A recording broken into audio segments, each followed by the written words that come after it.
We're gonna get the paddy wagon. They patrol one of the most violent cities in America. You in a striped shirt, sit down. After years of having one of the highest rates of murder and rape in the country, East St. Louis police say they've dramatically reduced crime. We're trying to keep the neighborhood safe and to try to cut down on the drugs. Hey, Jerry, we got some more dope over here. But despite what he calls outstanding police work, well, the frustration is East St. Louis Mayor Alvin Parks says St. Clair County State's Attorney Bob Hayda refuses to prosecute deserving cases, including murders. It makes you ask the question, does their life even count? Based partly on what Mayor Parks told us in that interview several months ago, News 4 Investigates began looking into reasons why some East St. Louis criminal cases aren't being prosecuted.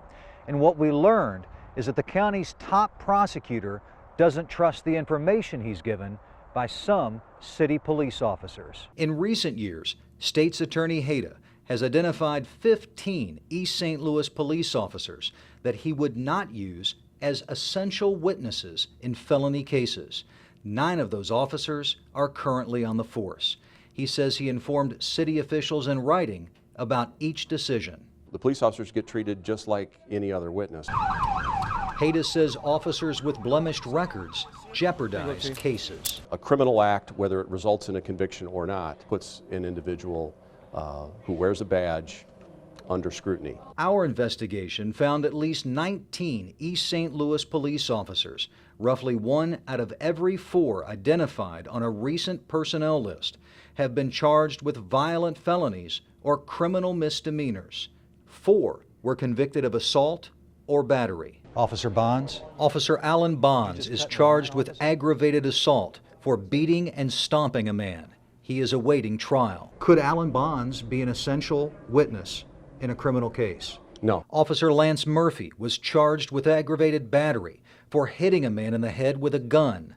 That case was dismissed. Could you proceed with a prosecution if Lance Murphy was an essential witness? No. A jury convicted Officer Danielle Moore of official misconduct for lying to a trooper who was conducting an investigation of her boyfriend.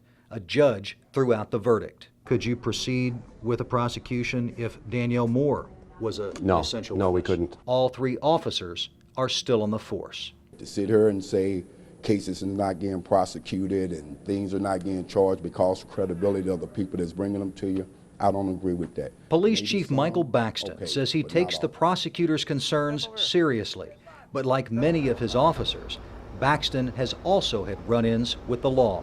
In the early 90s, Baxton was charged with battery twice. Both cases were dismissed. And 21 years ago, Baxton posed for this mugshot at the St. Clair County Jail, even though there is no public record of the case. Was your record expunged?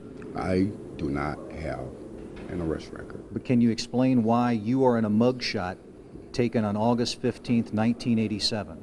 That's your name, that's you. You have to ask the St. Clair County Sheriff's Department if that's where you got it at, but I don't have an arrest record.